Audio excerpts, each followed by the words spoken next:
So yeah, today we're doing this piece, "Consider the Lobster" by David Foster Wallace, and yeah, I was doing a little research about this piece. I guess he wrote this for Gourmet magazine in like 2004, uh, which I was talking to my roommate about, and he was saying, because my roommate's actually a journalist and he does some stuff in like food magazines and stuff, and he was saying Gourmet used to be a pretty big magazine and kind of a conservative magazine as well. So while I was reading this piece, I was kind of imagining like my grandma like looking for like Christmas recipes or something, and then like coming across this piece about like the morality of eating lobsters. Um, so yeah, I don't know. In 2004 too.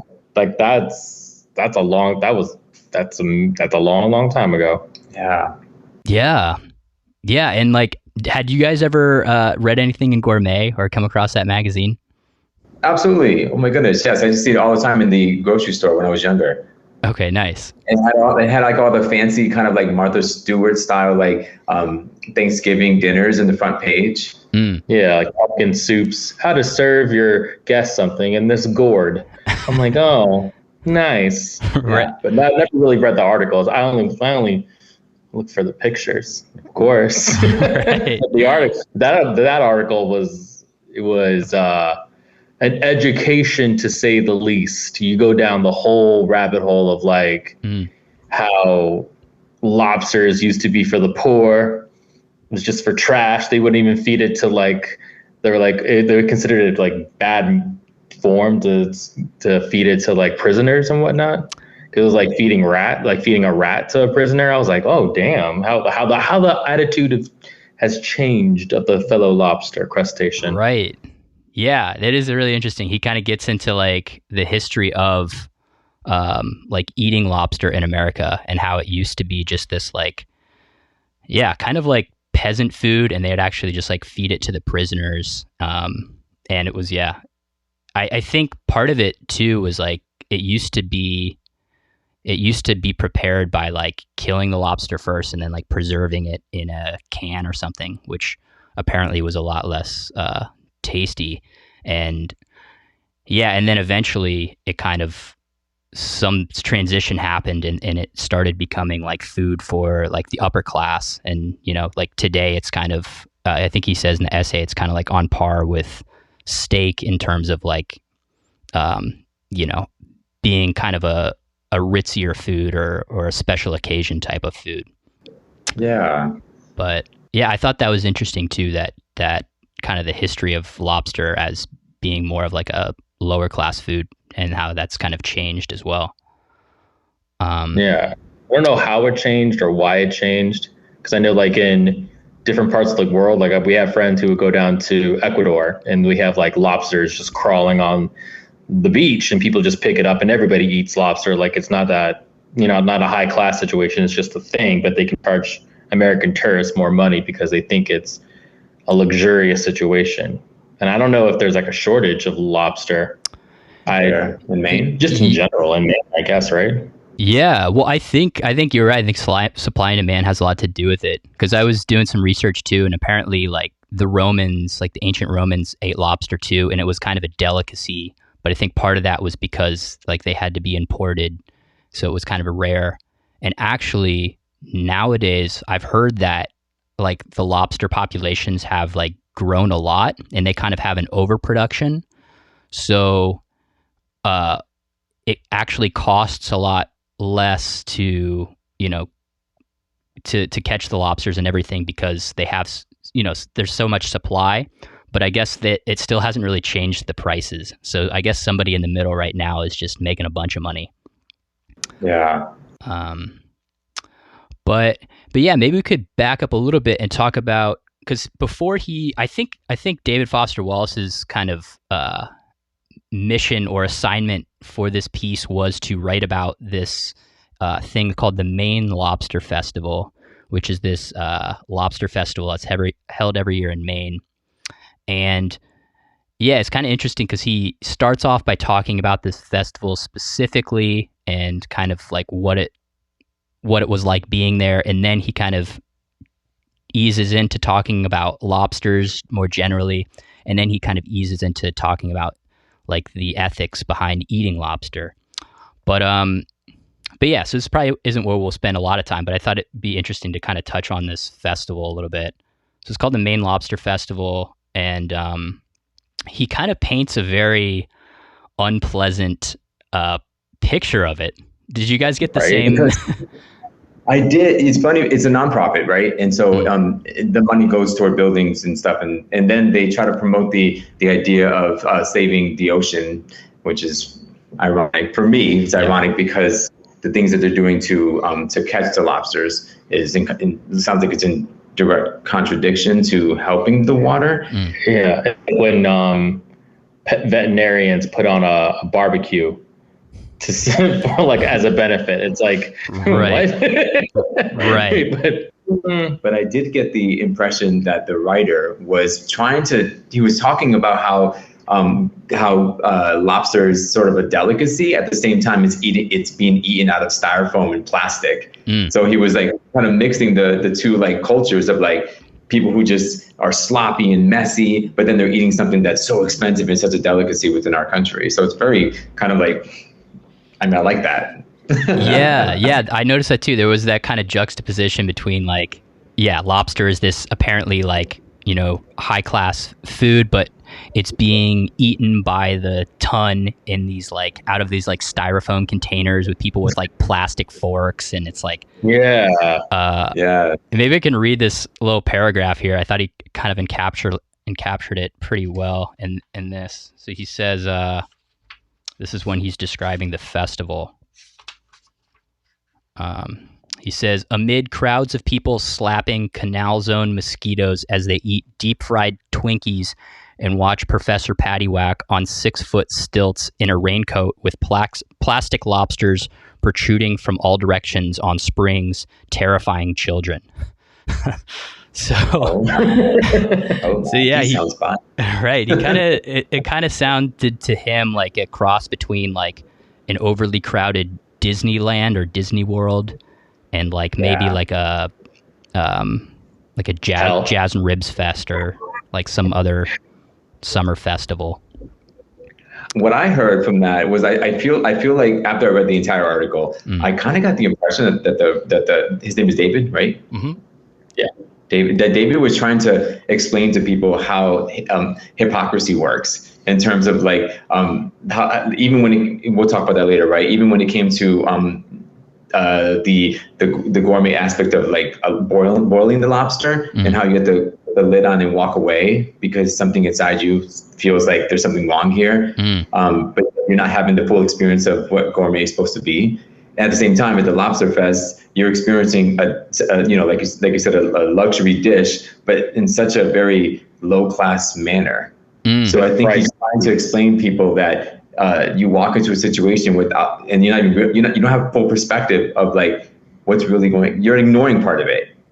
I don't know. That's what I feel. I feel like we're justifying actions so we can feel better. But like you said, the kids are being scared by these sort of like primitive creatures that, and yet we're all celebrating it. It's so very, very bizarre. Have you ever been to a lobster fest? You're from New England. No, you haven't. I've been to I've never been to a lobster fest. I'm from Ohio originally. We had something called the Jazz and Ribs Festival, which, speaking of a kind of juxtaposition, think about it now, it's kind of a weird clash of cultures. 'Cause it was like jazz music was the entertainment, but then the kind of main food that everybody was eating were this like Texas barbecue. So, you had these people, like, I think half the people were there to like listen to jazz music. Half the people were there to kind of like eat the barbecue. And I don't know. It is a kind of a weird combination of things. I don't necessarily group those things. I kind of think of jazz music as like a candlelit club and like, people wearing like suits and dresses and stuff. And the Jazz and Ribs Festival just, it's a similar kind of clash of cultures. Like a mariachi band, like a mariachi cake fest Like when you think of Mexican mariachis, you're not thinking of like, let me get this angel food cake. It doesn't really cross. That's so funny. Yeah. Right. It's like drinking wine out of like a plastic cup or something. Oh, death. Yeah. But cool. And briefly too, he talks a little bit. I thought it's cool. He's David Foster Wallace. He's kind of known for his footnotes. And he writes a lot of footnotes in this. And I think he uses the footnotes as his place to kind of like insert his opinion a little bit, because, in a traditional journalistic sense, you're probably supposed to be more objective and just say like, this is what I saw at this festival. But he uses these footnotes to kind of like, insert his opinion every now and then. And I don't know, I thought he had some interesting opinions about tourism. Did you guys, do you read that footnote as well? So maybe I'll just kind of read what he says. He says, to be a mass tourist for me is to become a pure late date American.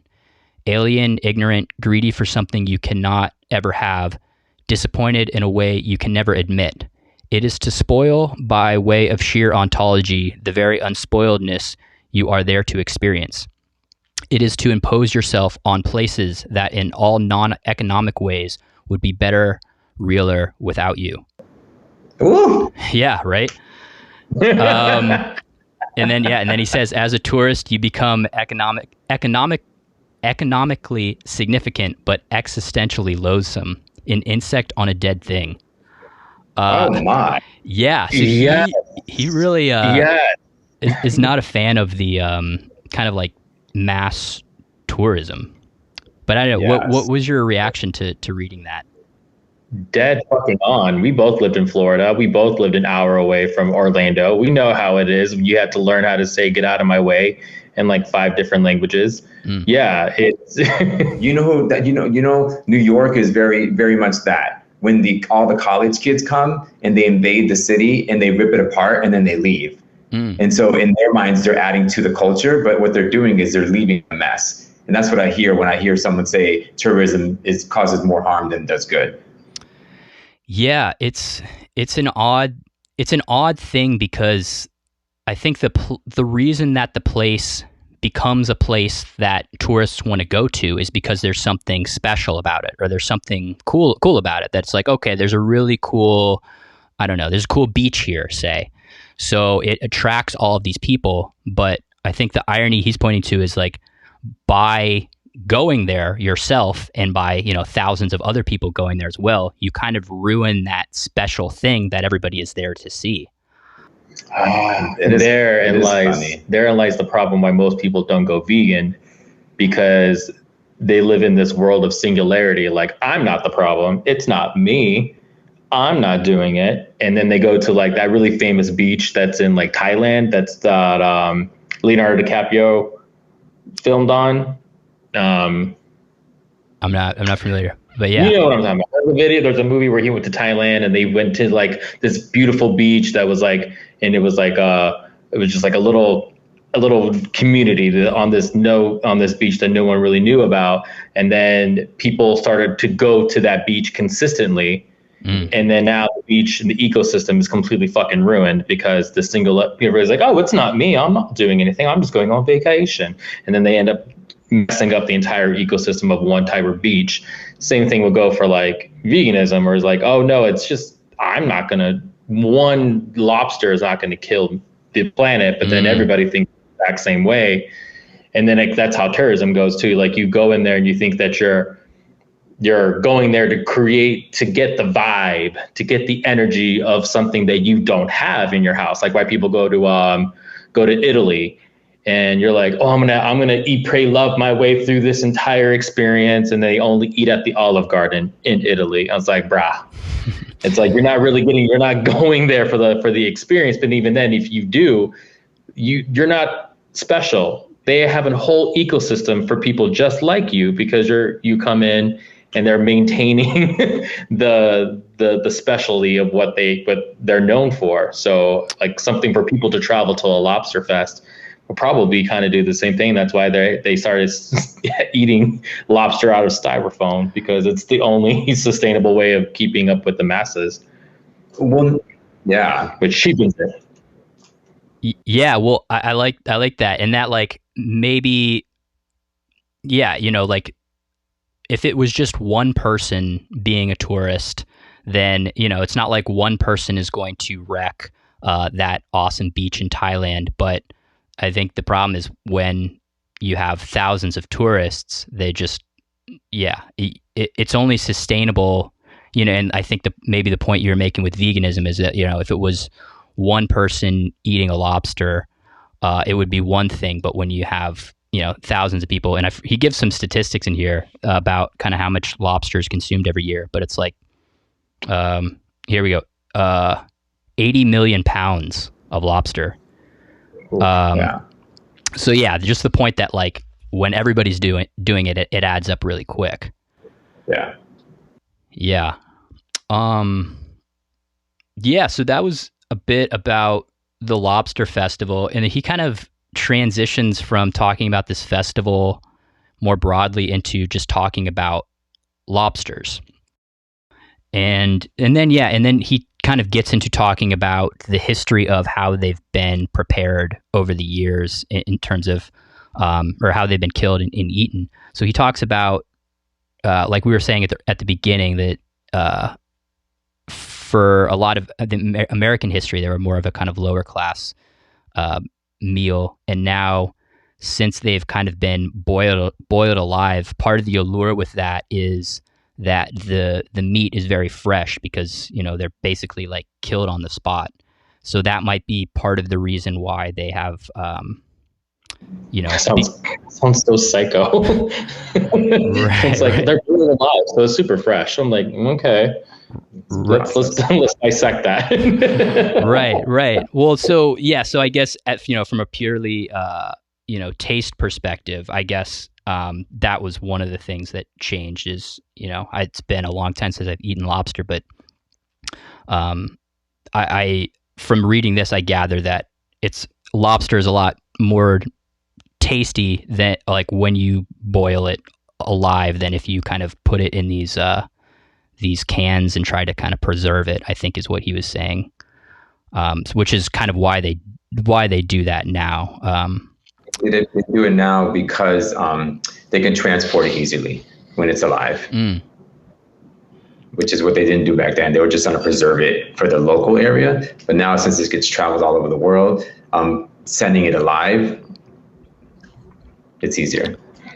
Interesting. Well, there's also been, I think even in our lifetime, because I remember as a kid, like going to the supermarket and you would see the lobster in the glass, and I don't know if they have that anywhere. I mean, I haven't seen it in years.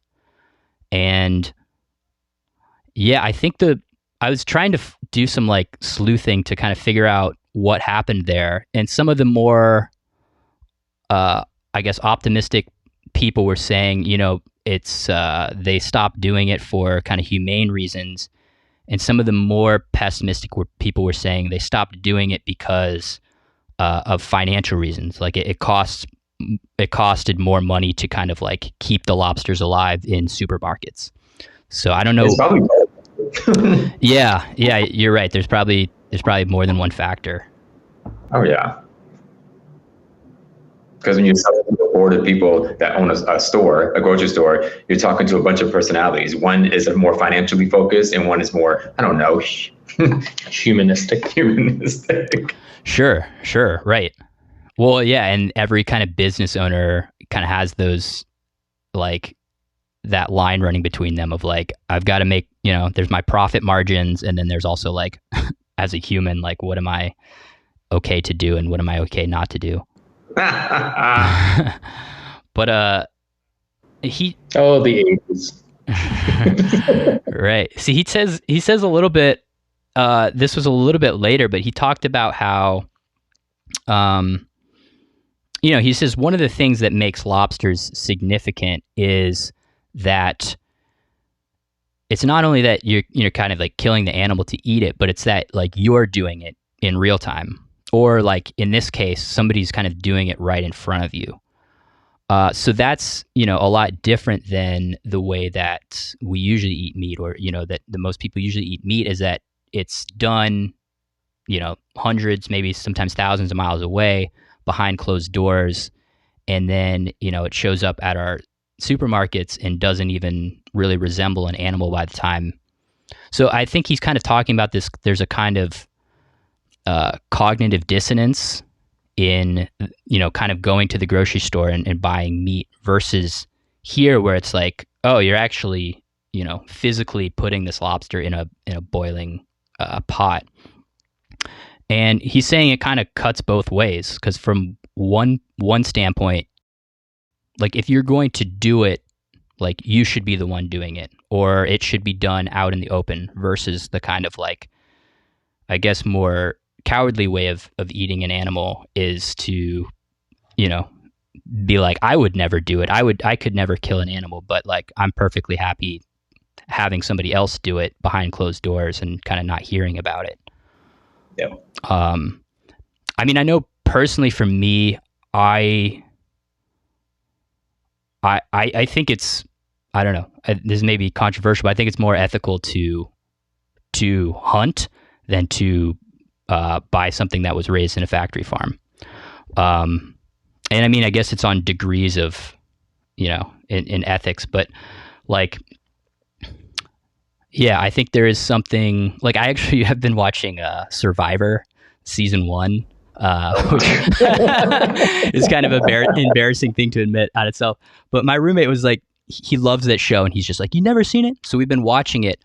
And one of the things that happens there is they're, like, rewarded some chickens.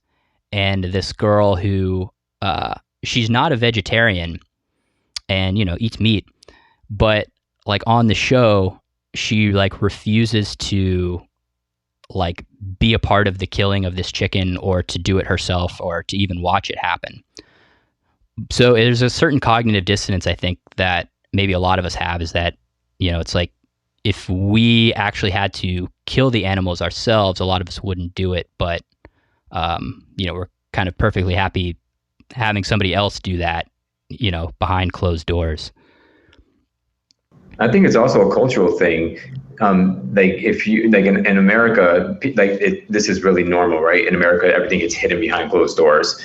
So as long as my hands aren't dirty, I feel my conscience is clean, because both of us are Hispanic. So I've seen my grandmother murder a chicken, kill a chicken. So in our culture, even though I wouldn't do it myself because I just don't want to do it, I can understand if I was raised around it more and more, how it would become more normalized for me, versus in regular American culture, that's not even an option. But yet it's happening, but somebody else is doing it for you. So I think culturally, the people can become, they can be desensitized to the emotional part of it eventually over time.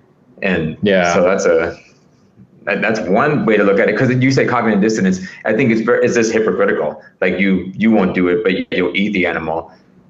So it's very, like, the lower end of, like, what I believe people to be cowards. Like you said, I do agree. Like, if you're going to do it, which I still don't agree, you just kill any animals. But if you do it and then eat it, then on the spectrum of acceptability for me, ethically, that would be the best option. However, no, killing animals. Sure. Well, yeah. Oh, yeah. Go ahead, Danny. Do you have something to say too? I mean, it's like, I grew up in a hunt family. Like, my grandfather used to take us hunting almost every other weekend. Did I shoot anything? No, because I ain't got time for it, even when I was like 11 years old. But I grew up in that, like, I had cousins who had farms and they had pigs. So I got really desensitized to the killing of things at a very young age. And then my grandmother on my Mexican side, she would go chase the chickens, grab them by the neck and, click them and all that stuff. So I was really desensitized until someone said something to me that made me like, oh shit. Like, when you see the chicken and it's running, you're like, oh, it's afraid, like, it's running for its life. Or when you see the pig, like, trying to squirm out of your arms, it's not uncomfortable, it's fighting for its life. Like, the same thing goes for, lobsters too. Like, you read in the article, it's like they have to clamp their claws up because they'll tear each other up in the tank, like in the grocery stores, because they're fighting for their lives. And it's when that cognitive dissonance met with the idea that, oh no, the chicken isn't running away because it's funny. It's running for its life. That's when the thing started to click, and I was like, oh shit, that's a whole other thing. When you see like videos or movies or pigs and cows or sheep are trying to maneuver away from things, they're trained in their mind to only go from flight or fight. And they're only going into they're 1 minute they're a happy-go-lucky lamb, and the next thing you know, they're fighting for their life, and it blows your brain apart a little bit. And if that's kind of like when it comes to lobster too, because then people always talk about like, oh, the lobster doesn't have this receptor in their head, or it doesn't have this, it doesn't have that. But then, like Manny said, like if it doesn't have all of that, then why do you have to leave the room when you boil it alive? Like, why do you feel that thing inside of you that you can't sit around for it? Because you know that a sentient creature is fighting for its life, and it's moving and it's clanking its hands against the boiling pot, and you don't want to hear that because that's the literal sound of something fighting for its life. And it blows your brain apart to sit there and think like, oh shit, like that's a choice. Like you made a choice to sit there and let that happen. Right. Well, and I like what both of you said, because, you know, Manny, you're talking about, you know, it could be cultural in that, like, America, you know, a lot of things are done behind closed doors here. And, you know, we kind of have this like repression of death. I don't know. I would argue that, you know, like same thing with burials, and anytime, you know, somebody like a human dies, it's the same kind of thing. It's all behind closed doors, and, you know, maybe we'll see the body for like, you know, a couple hours when it's like prepared a certain way. But other than that, we just kind of like push all of that underground. And and Danny, you were kind of saying too that there's a certain unease we feel, which is kind of something I wanted to talk about, because David Foster Wallace talks about this quite a bit, in that, like, you know, he kind of says like humans have a certain unease with the fact that we kill and eat animals who you know, have the ability to suffer. And another thing he mentioned, which I thought was kind of interesting, is he says like one of the interesting things you can do is kind of look at the language we use. And this was another thing he says in a footnote, and maybe I'll read this footnote as well, because he's talking about how we use non-mammals, the non-mammals that we eat, we call them by their animal name, but the mammals that we eat, we call them by things like beef and pork.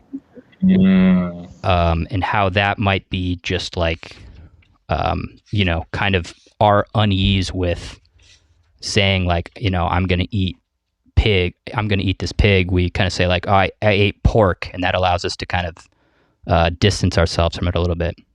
So this is, he says, is it significant that lobster, fish, and chicken are our culture's words for both the animal and the meat, whereas most mammals seem to require euphemisms like beef and pork that help us separate the meat we eat from the living creature the meat once was? Is this evidence that some kind of deep unease about eating higher animals is endemic enough to show up in English language usage, but that the unease diminishes as we move out of the mammalian order?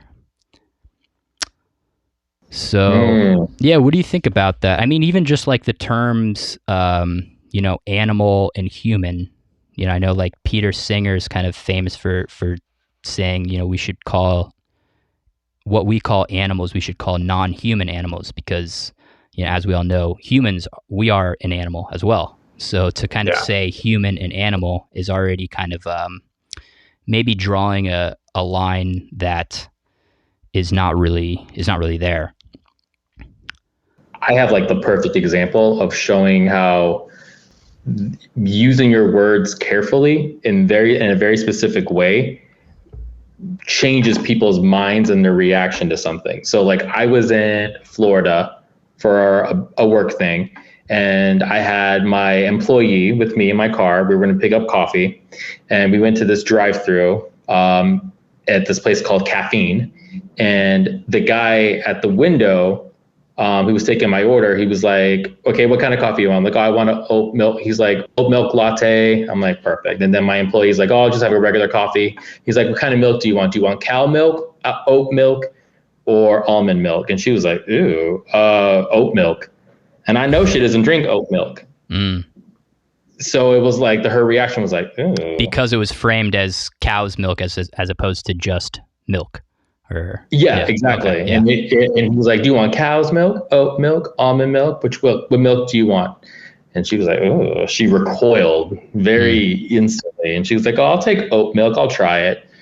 And so by naming the demon exactly for what it is, it breaks that illusion, that cognitive dissonance of like, oh, that's a cat. That's coming from a cow's nipple. Yeah, sis, that's gross. But if it wasn't framed in that manner, she wouldn't have thought twice. Cause again, like that labeling of like, oh, it's milk versus cow's milk or human milk or, chimpanzee milk. Yeah, right. I don't know that anybody would have bought the chimpanzee milk, but but yeah, no, I mean, I think that's one of the things I find language really fascinating because you can tell a lot about just kind of underlying psychology. And yeah, I mean, I think there's a lot of instances when it comes to non-human animals. I mean, like we said, the calling meat is could argue that in itself is maybe euphemistic, and also calling an animal it as opposed to like him or her. I think that's an interesting one as well. In the same thing that I think, like you were talking, Danny, that it can maybe kind of get rid of that cognitive dissonance pretty quickly if somebody says like, oh, the chicken lays her egg. People go like her, like, oh, it's like a sentient creature. Yeah. So yeah, language is really fascinating, and how a lot of this kind of seems insignificant to kind of harp on like the difference between calling something him or her or it. But yeah, I don't know. I in David Foster Wallace, this is kind of the first I've read of him, but I like how he's not very like dogmatic. I mean, like a lot of the propositions and things that he kind of asserts in this essay, he kind of poses them as questions. He's not saying like this is the case. He's just saying, he says like perhaps, or like could it be so that. But yeah, so I don't know. I guess I'm not 100% certain about all these claims either, but I like that he approaches this from a very kind of like open mind or open stance. I think what he does, he begs the reader to question how they think. And when he ended it with the gourmet statement, it got me thinking about, that's so true. If gourmet is supposed to encompass the entire part of the experience, then why is it that they need to hide part of it? And I think he's begging people to just think about it, because you deserve to know whether you've been programmed to think otherwise or to desensitize yourself to do the use of language or the misuse of language. And he just wants people to be more enlightened and more conscious of what they're doing. That's what it sounds like. But he can't say it in a way that is super suggestive. Otherwise, people would just shut down. Mm-hmm. Well, yeah, I liked that at the end, the part you're referring to. At the very end, he kind of says, okay, well, if kind of the point of reading a magazine like Gourmet is to be very conscious about the food that you're eating, shouldn't we also be kind of conscious about, where the food comes from, whether the food we're eating suffers and all this, rather than just being conscious about like, does this have more of an earthy taste or a sweet taste? which is I guess what a lot of people that are foodies, I don't think a lot of foodies would kind of consider the what this article's about as kind of existing in the same space. Yeah, I respect people who I mean, who even take the initiative to understand even where their coffee comes from, in a not in a very pretentious way, but in a I want to understand and encompass the entire process and make a conscious decision. If you decide to still do whatever you're doing, at least you're doing it consciously. Versus people take the road most traveled, and it's the unconscious approach.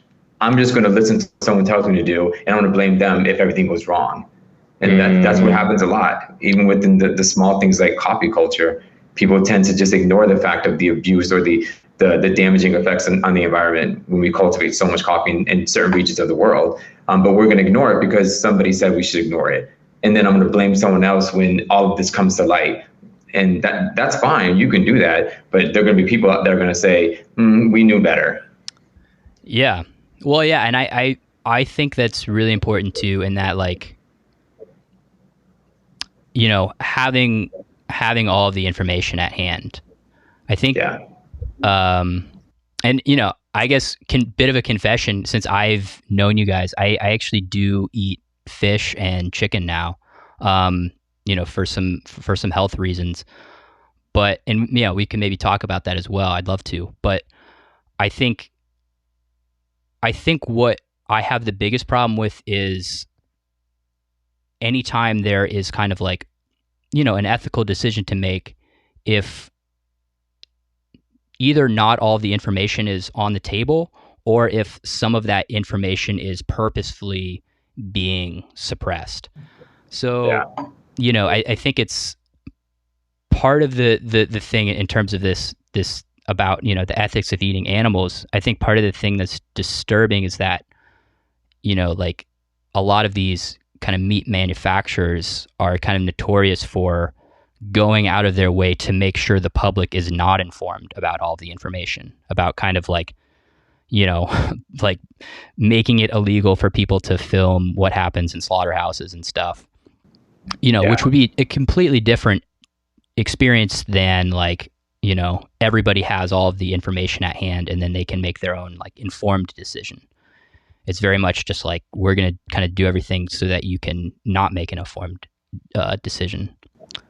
Yeah, I can respect the fact that sometimes people, different cultures, have different access to different information, or they just have other things they have to worry about. I mean, I grew up in a very poverty, and so worrying about where my food came, my meat was slaughtered at, wasn't on the top of my list.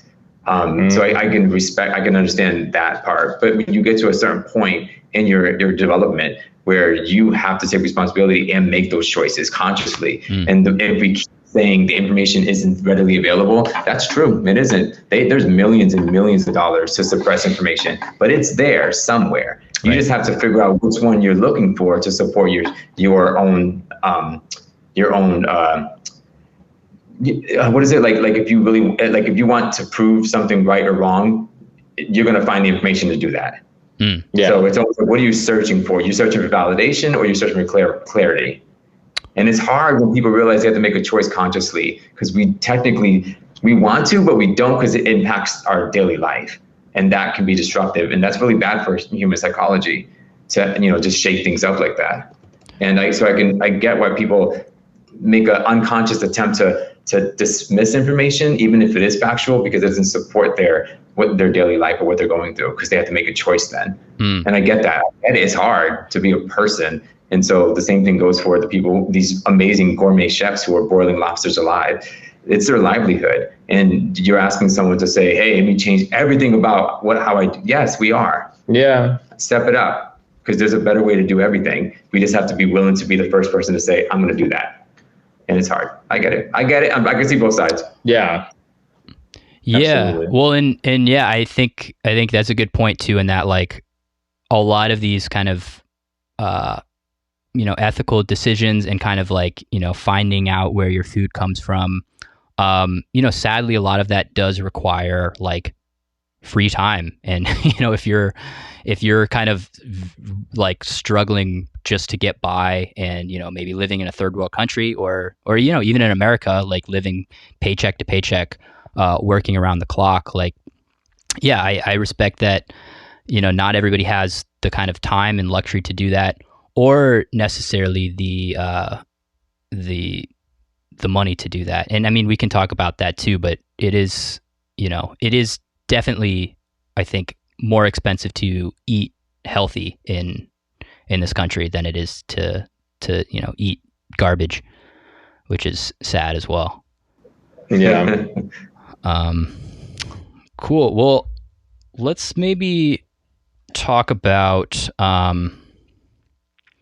So he talks a decent amount about whether or not lobsters feel pain, and this is kind of leaving aside the fact that like we're ending the lobster's life. I don't think there's anybody who's denying that. So, we can kind of separate the argument as like, is it wrong to end the lobster's life? And then, if I guess somebody says no to that, then the other question comes up. Well, is it wrong to, boil this sentient creature alive? And so he kind of gets into some of the debate around suffering, and he says like there are kind of two different ways we can break it down in terms of when you're trying to figure out like whether or not an animal is capable of suffering. The two ways he says are you can commonly approach this is to ask like, do they have like the kind of hardware or biology that is kind of needed to feel pain? So this would be like, is their brain essentially like capable of experiencing pain? And then the second thing is more of just like, does it look like they're experiencing pain? Yeah. So I think the second one's probably an easier thing to look at. So maybe we could start there. I mean, he says, we kind of touched on this earlier, that, when you drop a lobster into a boiling pot, like it doesn't just kind of sit there and just like, oh, this is cool. Like it is in a lot of distress, and it's fighting for its life. It's trying to get out. And he says like this, we can call this like a preference. It has a preference to like not be in boiling hot water. So that's, I think, one way, I guess, you can argue to the point that like this animal is suffering, in that like pain is the thing that we experience that makes us want to move. And well, yeah. If the lobster can't feel pain, then he wouldn't feel the boiling hot water. So the lobster would just be in like a regular pot of water, which when you see a lobster just hanging in a bucket of water, it's not flailing its arms, it's not moving left and side to side. So doesn't that kind of just cancel that shit out already? It's like, it may not feel the pain, but it's feeling something. What is pain? Like it feels neurologically because it moves from one part of the ocean to the next, depending on the temperature. And so it feels something biologically that's going on. Yeah. So that's like, I don't know what pain is. Like, I don't know the pain response. So I don't know how people determine how they clarify it, they justify it. Well, and he says too, like that's kind of part of the thing that's tricky with pain, is that pain is a purely subjective experience, in that like we can look at different things like, neurons firing, but we can't actually like look at pain under a microscope, so to speak. So that's one of the things. And I mean, I know this is true with like chronic pain as well. Like I've had chronic pain as well, where it was like I had this very unpleasant subjective experience, but to any like doctor who was kind of looking at me, they were like, well, we don't see anything that's physically wrong with you, or we don't see anything to suggest that you should be experiencing pain right now. But my subjective experience very much was, pain and discomfort. Yes. However, animals don't have self-awareness, and they're not hypochondriacs, where humans have the ability to develop. That is true. Yeah. Our brains are more developed, so we process information differently, and we understand what sympathy gets us. I don't think we can argue that a lobster being in a boiling pot isn't trying to get sympathy from the person's side by making it seem as if it's struggling or maybe preferring not to be in the pot.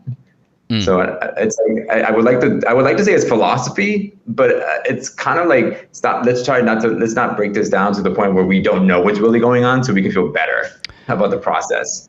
And this isn't just me being even a vegan person. This is just I'm watching this, I'm observing it because I've seen other things in pain. And I'm like, this is showing signs of some sort of struggle. I don't want to be in this situation for a reason of my existence. So let's remove me. Right. Well, in some of so he says like, okay, well, since it's subjective, like a subjective experience, then we can't like kind of measure it and quantify it like we could some other things. And the other thing he says, there's a language barrier. So like, if you are like, I don't know, like punching me, I could be like, yo, bro, like that hurts. And you can easily gather what is happening with my subjective experience.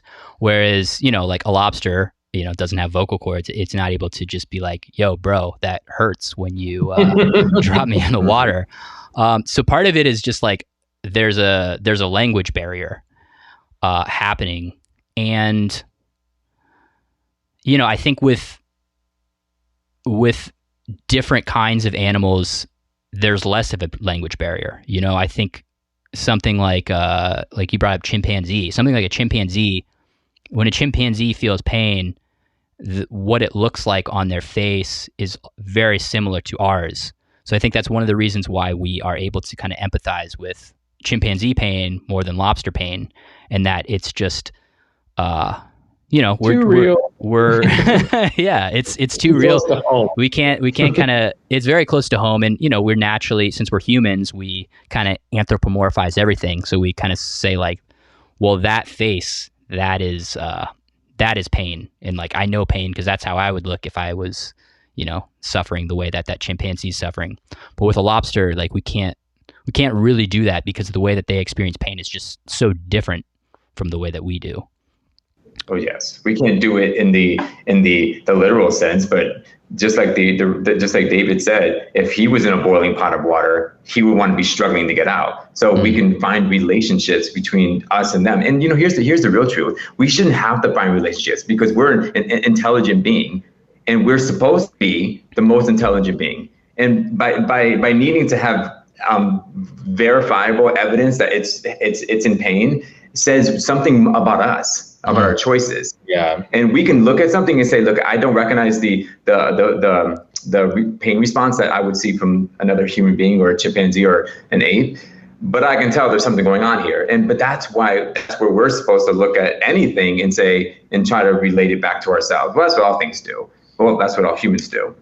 I also think maybe it's just me and I like to go down rabbit holes and shit, but like the justification because, it doesn't feel any pain, therefore we can, to me, I don't know why, but that always goes into like some weird, like if a woman is knocked out, not comparing, lobster people or chefs to like rapists, but it's kind of in the same ballpark of thinking like, well, she didn't feel anything, when I raped her when she was asleep, so it's okay. Like there's that small weird justification. It's not the same thing by any means necessary, but it's kind of in the same ballpark of like, just because something doesn't feel pain, does it make it right?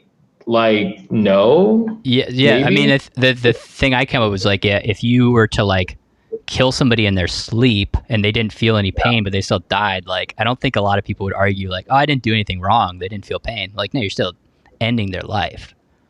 Yeah. So it might be a bit of a red herring to kind of spend so much time on the pain that they feel during death, and then it is to just kind of ask the question like, well, is it wrong to kind of end the life of a non-human animal or not? Yeah, I think you're right. Like I think once people agree that it's okay, then we can move on to the next subject. But if you can't agree that it's okay, then we're not. It's just unethical. Yeah. But that's what we can talk about ethics, but so maybe let's talk about like one of the reasons I really wanted to get you guys on is because I know you've thought about all these things I think a lot more than the average person, and I mean it's one of those areas I find just hard having discussions about because I think a lot of people get very defensive about it and don't really want to talk about. But one of the things that David Foster Wallace said is he says, like, basically, he says at one point, like, you can't really argue that you need to eat meat or animals in order to survive and be healthy. And this is, I guess, the only real argument I see for eating animals. And I don't think you need them to survive. I think you can definitely survive without eating animals, but I guess I'm still skeptical if like you can be healthy without eating any animals. And I had some health issues when I was vegan, which was part of the reason, and seeing a nutritionist to kind of get off of this stomach medication that I'm on, which is a whole nother thing. But the acid reflux and all that jazz. I remember that. Yeah. So, I cut out like gluten, dairy. I mean, I was already off dairy, but all the pretty much like all carbs and soy and like nuts. It's a very restrictive diet. And, she's like, you really should include some fish, and like your iron levels, like my iron levels were like through the floor, like my ferritin and stored iron. So, for me, like for the last like almost year now, I've been eating meat, and I still haven't measured my blood levels since switching to meat. So it's one of the things I'm curious to see if it makes a difference. But I think it's worth raising that point, because I think for me that's probably the strongest argument I see for eating meat and like killing sentient beings. What is it? For health reasons. Yeah.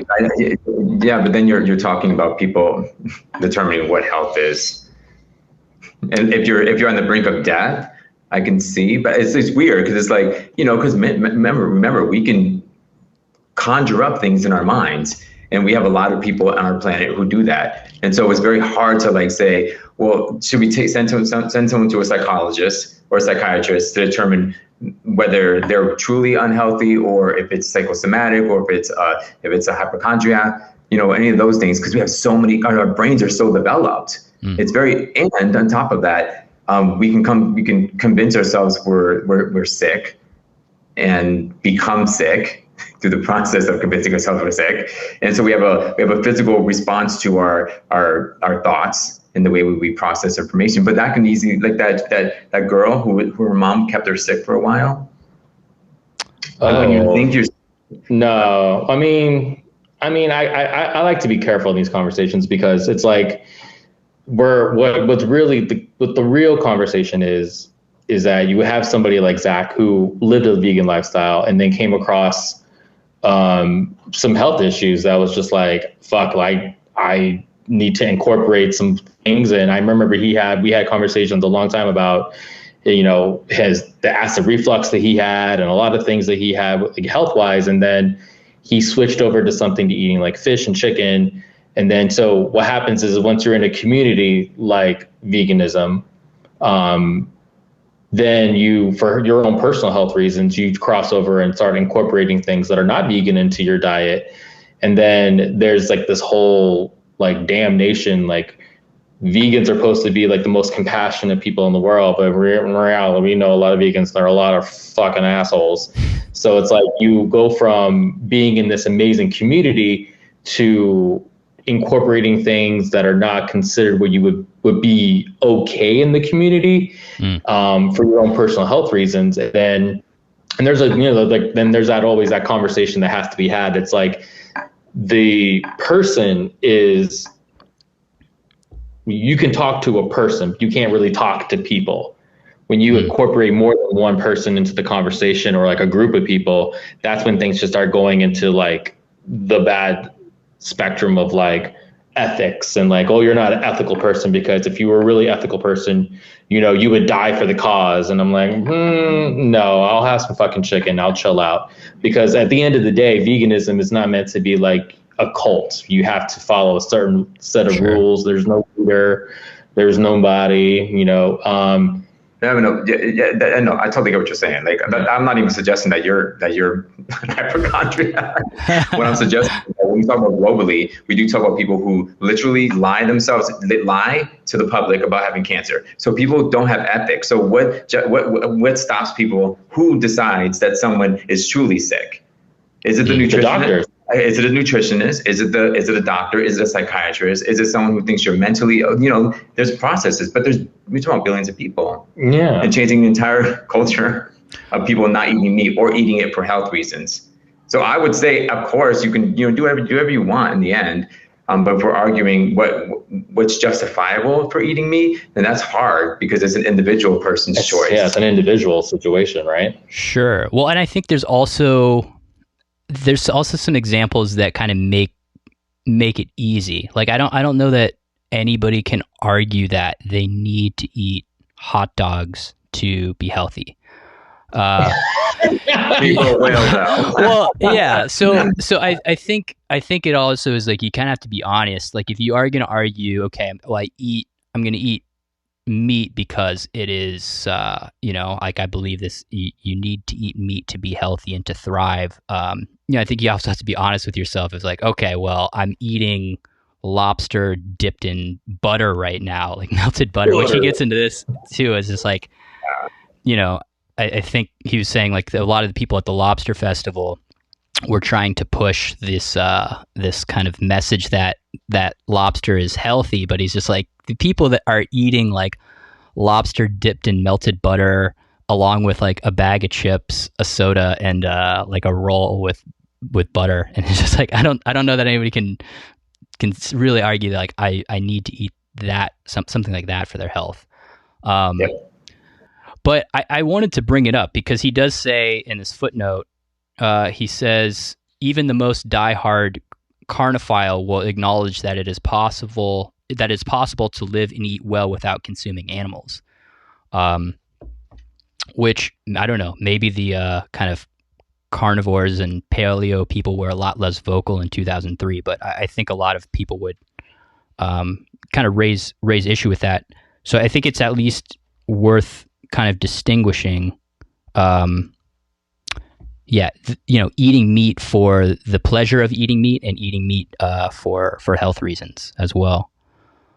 And the other thing he says in this footnote, which was kind of, I thought, interesting, because he's saying, a lot of people who make the argument that, it's that we should eat animals, they say, well, humans are smarter, or, we have these different cognitive faculties which make us superior to animals. So a human life is more important than an animal's life. But David Foster Wallace, he says, well, no, actually the proper kind of comparison would not be a human life for an animal's life. It would be like an animal's life for like 10 or 15 minutes of human pleasure. Boom, boom, boom, boom. So it's, yeah. Well, yeah. So I think because that's the more proper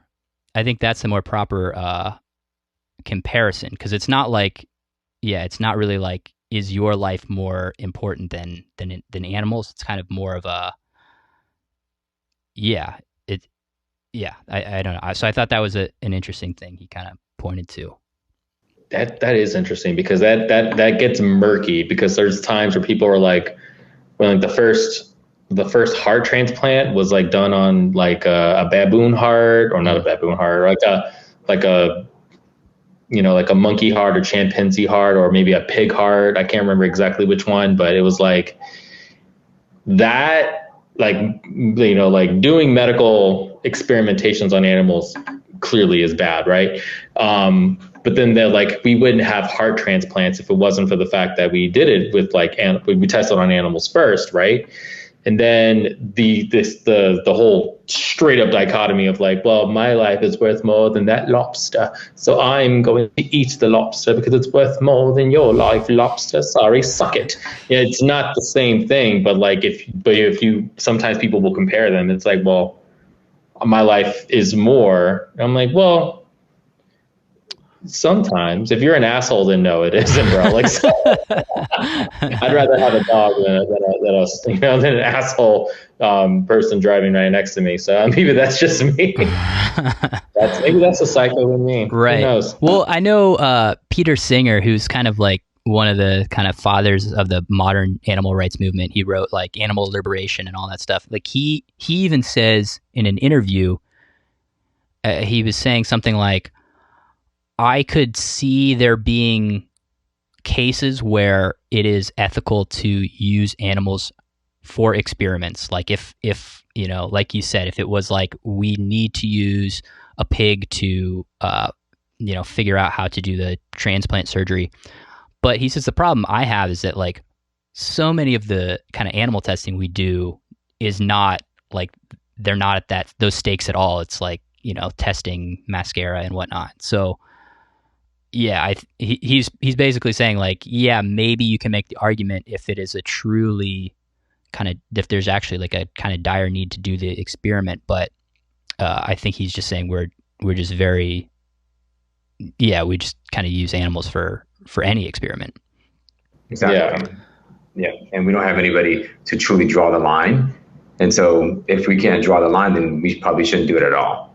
And this is just me my personal opinion is that if we have heart issues within our biology, then that's just us having heart issues within our biology. I wish we were able to figure it out without having to do that. And I'm not even saying that if somebody has a heart transplant and, you know, too bad for you, you don't get a heart transplant. What I'm saying is that if we don't learn how to avoid these things and evolve past needing to experiment on animals, we're never going to evolve.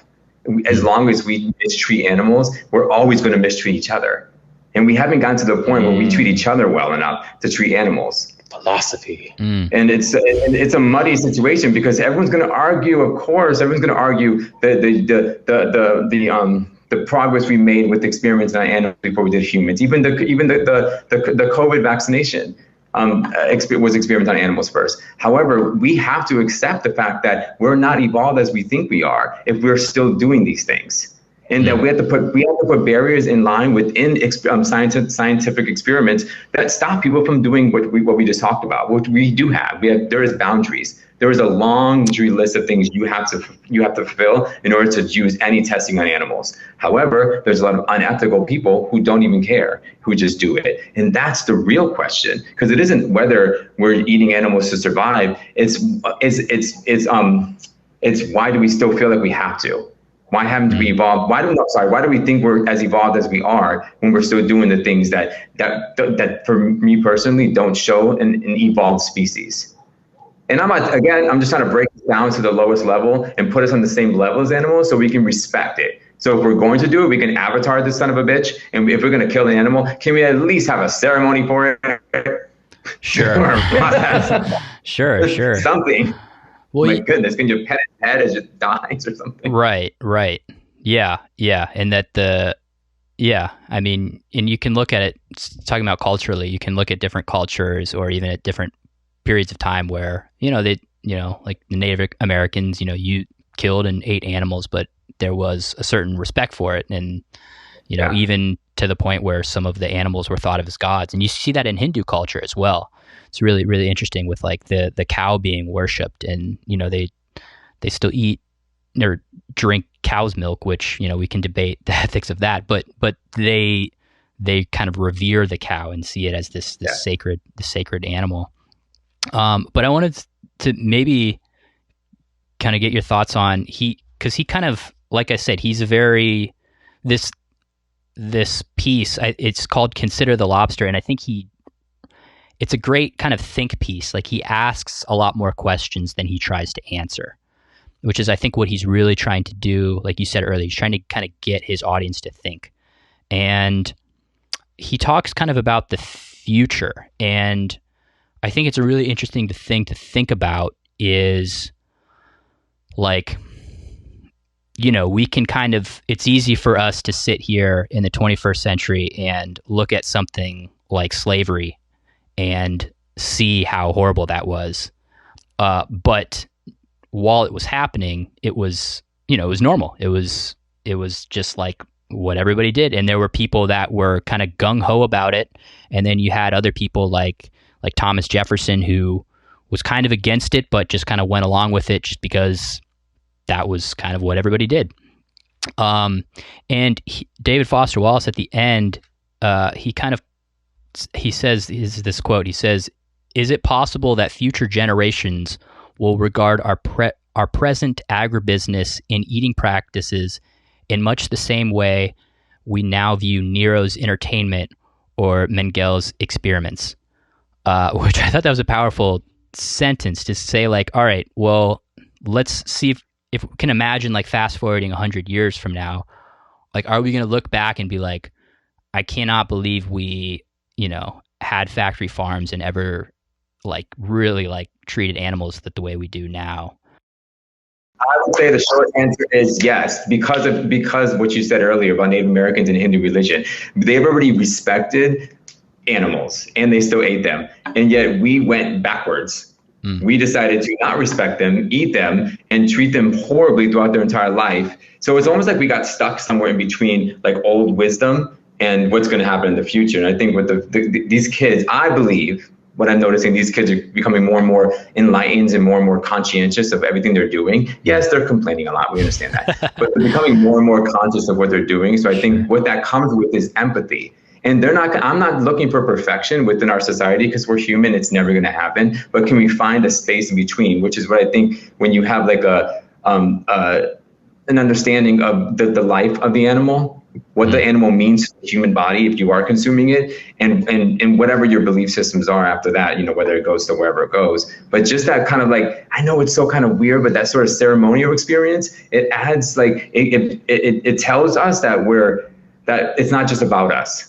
It's about everything on the planet, but we also have to look out for ourselves. So it's like ecocentric in a way, but also it's holistic.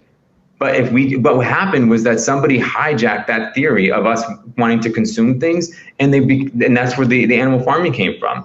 It's because humans want to know where everything comes from, but we're scared to know now because of the way it's being treated. But we went from knowing to not knowing, and we're going to go back to knowing. At least that's what I believe. So I don't think we're going to look at the past in shame, but we are going to look at it as, like, what did we do? We should have known, because we know slavery, for instance, we should have known that, because slavery never worked. For the last 4,000 years it's been in place, it has never worked. And yet we did it again. So we should have known better, but we decided not to. So yes, we can look back now and we can shame those people in the sense of, like, you guys, that was choice ignorance. And we did that again, but we can't demean. What I'm saying, we got to respect the fact that we all came from all of that. So that's the assistant people. I'm gonna say yes and no. I'm gonna say yes and no, because if I've studied human beings, I notice we as a fucking species, we don't change unless something big happens. So, like, 2020 was a thing. It was the year of the shit. But as we're coming out of it, the thing that I'm noticing the most, because in my job, HR and corporate culture and whatnot, is that people hated their jobs. They hated their jobs for years. And everybody's saying, like, we all should just do a walkout and we all should just quit. And no one's really did anything about it. Until they all had to go home because of a giant global pandemic. Everybody went home, everybody started working from home, and then when they were forced to see how life can be when you work from home, or when you have the time to do a load of laundry in between calls, it's a whole different world. And when you've seen the better part of that, you don't want to go back. So there's an exodus right now of people quitting their jobs, or waiters not going back to their jobs because it was a shitty experience. And it took a global pandemic for these people to really see that the way that they worked was shitty. And I think, unfortunately, when it comes to food and human nature, we're not going to change until something dramatic happens, like where the cows start fighting back, or the chickens the chickens start evolving some sort of disease where it can be transferred over to humans. Something like where it's going to be a global event, a global or at least a cultural event within one country, to kind of have that push to force us into a better understanding of like, yo, like if all the pigs and all the chickens and all the animals, they died right now, and nobody had beef supplies for only 6 months, and then all the beef supply is gone, and then now everybody has to eat soy riso and they have to eat, Beyond Burger. They'll think, oh, this is great, this is beautiful, I love this. This is awesome. And then all of a sudden the cows come back, and then the cows and the chickens start coming back. Then they'll probably be like, man, we're good, bro. We're good. Well, yeah. I mean, I think you're right. I think it could be we're kind of pushed to have to find a way to figure it out from something negative happening, or I guess another alternative is something like lab grown meat, which I don't know if you guys have kind of heard of that, but there's there's a lot of kind of research right now going into like how can we essentially like grow meat in a lab, so we're not actually having to kill any animals, and we're also not having to house and feed animals, so it's also better for the environment. The big thing with that is just like, right now it's like $300,000 for a hamburger from a lab grown meat. So I would think like if they are able to kind of get that down to the point where it is not only more competitive, but also cheaper. Like, I don't know. My thinking is if cheaper than regular meat, then maybe, yeah. Right. If they're able to make it cheaper than regular meat and just as like tasty or tastier, like I think that could be that thing that kind of changes everything. Because, sadly, like we were kind of talking about earlier, most people are, when they're talking about what they want to eat, I don't know, I'm kind of speculating here, but I think the most important things to most people are price, how much does it cost, and does it taste good? And then maybe third in that list of things is it good for me? And probably fourth is like, is it bad for the environment or, sentient creature that I'm killing? So I don't know, maybe that's a cynical view of kind of human nature, but I think like that's if basic we can, economics right there, right? Yeah. So if we can, economics hijacked humanity. What's that?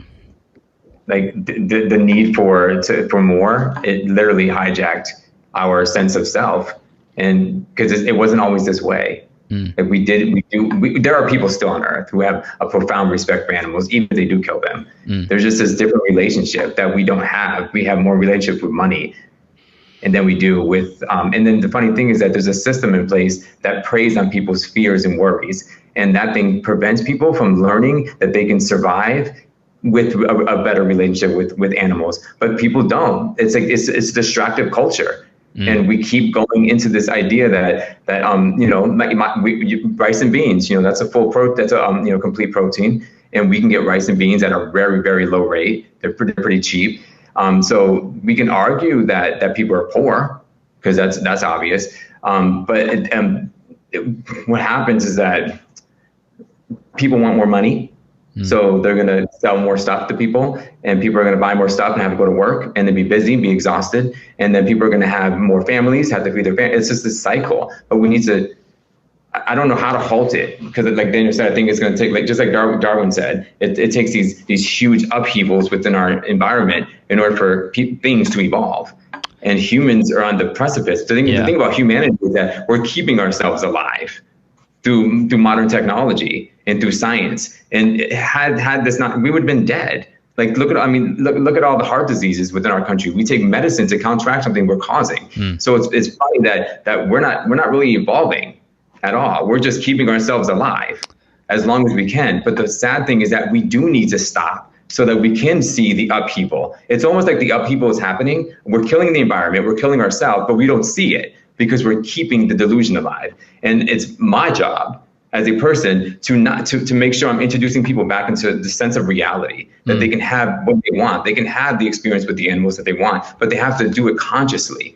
And I think that there's too many people that are not me that are counteracting my beliefs about the fact that, we can't do it. We can't do it. Because I'm not pessimistic. I'm super optimistic in terms of humanity. There's no way, because even a chef will look at a pot and see a thing boiling and needs to leave the room. That is the connection that humans have. We have it innately within inside of ourselves. And we want to feel the connection with animals, but something keeps telling us not to. And it's going to take an army brigade of people going out there and saying, look, we can still make this connection. And my job isn't to judge people who eat animals. My job is to judge people who decide that I'm not going to pay attention to anything. Because it's not just the animal consumption that's the problem. It's you're not paying attention to any of it at all. Like the animals are just the tip of the iceberg. You're not paying attention to the fact that half of the Amazon is being destroyed, not even just for agriculture, just for human purposes at all.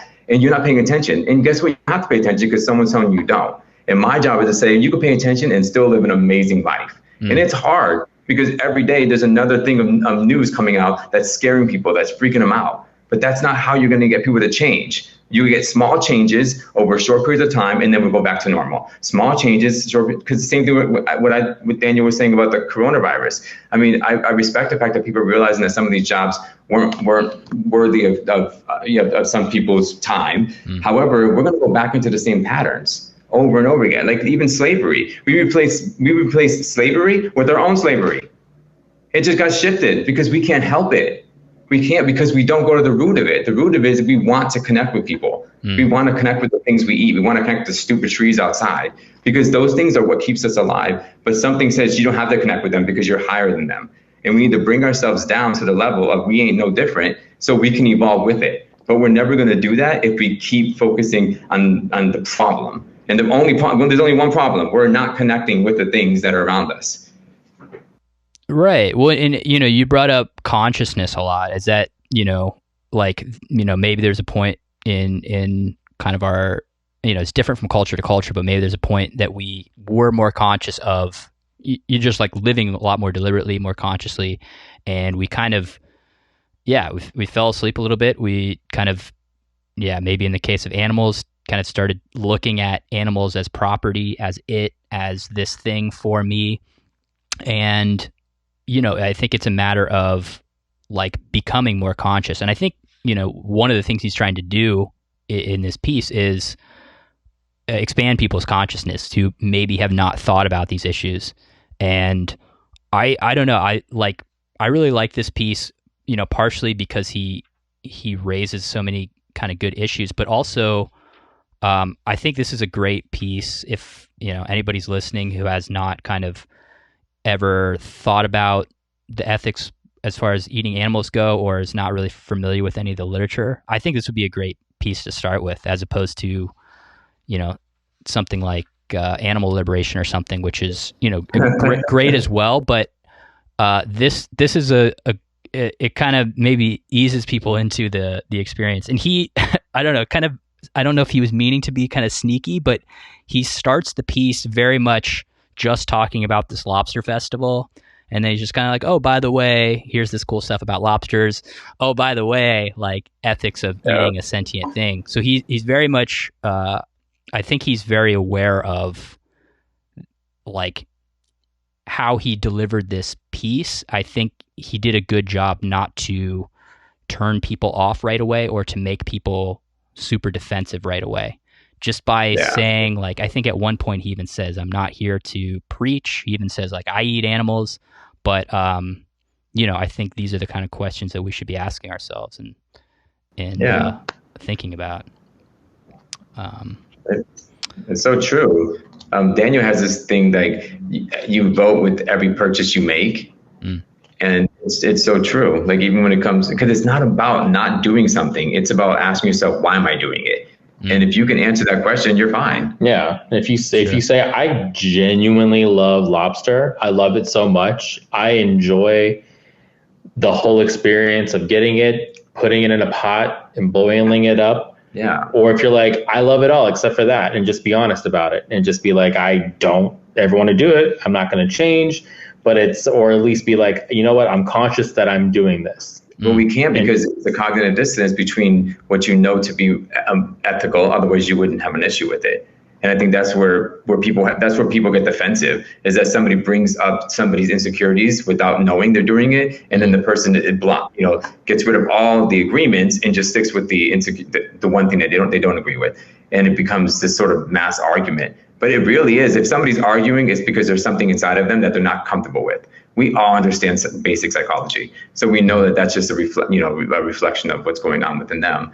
But the funny thing is, it's what's going on within all of us. We're not asking the question. And I can argue right here and say, if you are consciously aware, if you're okay with the animal, like bulls getting shot in the head, or bulls being like put into those pens and suffering the way that they do, if you're consciously aware, okay with that, then I say you're a different type of species. You go on, you eat your meat, you do your thing, boo-boo. But the thing is, I don't believe that's going to happen. I don't believe that if people ask those questions, they're going to be 100% comfortable with it. But I think they'll change the relationship they have with it, with the experience itself. And it is always about the relationship, even as a chef, as somebody who, as a chef or somebody who's just doing it at home. Because like the guy said, like David said, it changes the experience because you're taking it home and you're becoming the experience itself. You're boiling, you're doing all of it. And I think that's what brings up the question of like, have you ever thought about what's going on when you're doing that? Have you thought about how you feel? Like the real true feeling? Because it seems like the reason why people walk out of the room, or people put the lid on, or people ignore it, is because it's normal to do that. But nobody ever says, well, why are we ignoring it? Right. Yeah. No, it's hard to be conscious. It's easier to, and this goes not with just eating animals or anything. It's just any kind of political issue, any ethical issue. Just life in general, it's easy to just kind of tune out and kind of close your ears and say, I don't want to think about that. I don't want to worry about it. But it's hard to live consciously. And, but I don't know. I think it's worth it. Oh, it'll fuck you up. But it is worth it. Everybody who's listening to this, if you decide to become conscious of any of this, please get help. Do not do this alone. Don't do it alone. Don't do it alone. There is a rabbit hole that is beyond your comprehension. It is like a black hole. And that's how you get QAnon people. That's how you get QAnon people. That's how you get people who go off on a just get some help. Get some support, some family, some friends. Get people in the conversation and be open-minded and read the book, Difficult Conversations. Thanks for listening to Unpacking Ideas. If you enjoyed the show, please share it with a friend or scroll down and write a review or give us a 5-star rating. All of that helps tremendously, so thanks so much in advance. If you'd like to read along with us, please visit unpackingideas.com, where I post links to the future pieces that we'll be discussing on future podcast episodes. And finally, if you would like to hear more from my guests, Danny and Manny, check out thevegangents.com, where they blog and post all kinds of awesome recipes. I would recommend the Mayan tacos. Super, super good.